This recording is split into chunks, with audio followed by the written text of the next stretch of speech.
Good morning everybody. बच्चों, आपने अपने घर में प्रकाश वाली जगह में पानी से भरी हुई बाल्टी में देखा होगा कि उसकी तली जो है वो कुछ ऊपर नज़र आ रही है। इसके साथ ही आपने पानी से भरे हुए कांच के ग्लास में एक चम्मच डालने पर देखा होगा कि वो चम्मच जो है वो बाहर से कुछ मुड़ा हुआ नज़र आता है। इसके साथ ही रात में आपने आसमान में तारों को टिमटिमाते हुए तो देखा ही होगा।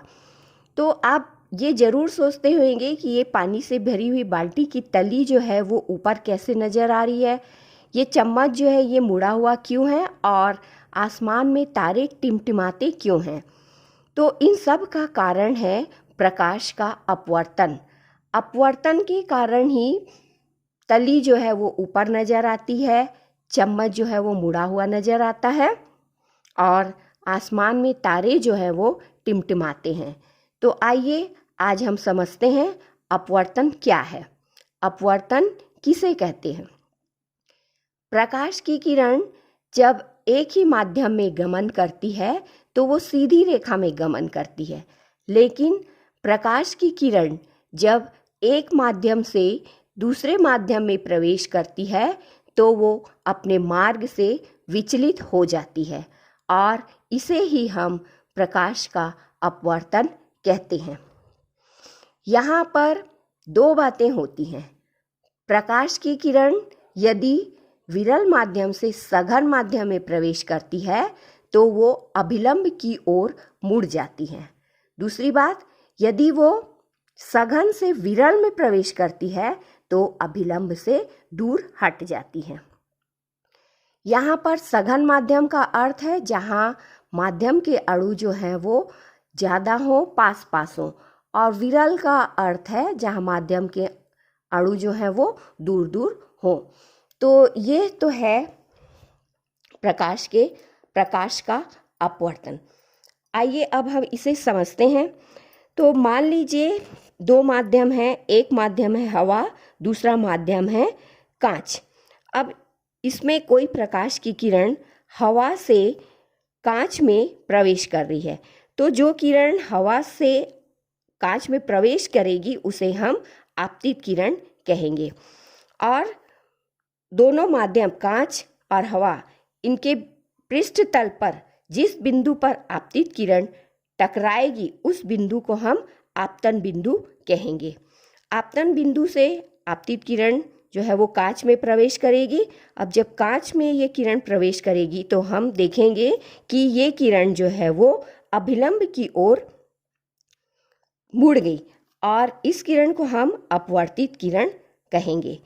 ये अभिलंब की ओर इसलिए मुड़ गई क्योंकि कांच जो है वो सघन माध्यम है और हवा जो है वो विरल, तो विरल से सघन में प्रवेश कर रही है प्रकाश की किरण, इसलिए वो अभिलंब की ओर मुड़ जाएगी।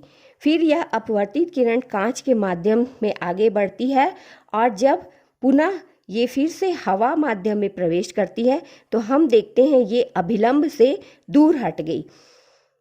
तो इसका कारण है क्योंकि कांच जो है वो तो सघन माध्यम है, लेकिन हवा जो है वो विरल माध्यम है, इसलिए ये अभिलंब से यहाँ पर दूर हट जाएगी। तो इस तरह ये जो है ये है अपवर्तन की घटना। तो आइए अब हम देखते हैं कि अपवर्तन के नियम कौन कौन से हैं।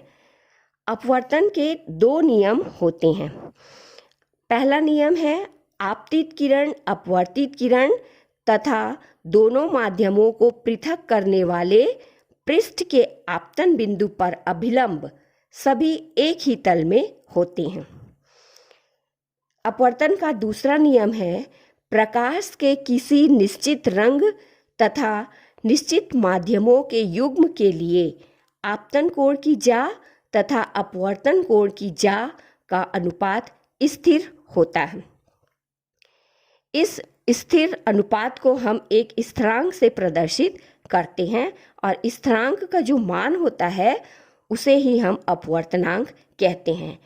और इस नियम को स्नेल नामक एक वैज्ञानिक ने बताया था, इसलिए हम इसे स्नेल का नियम भी कहते हैं।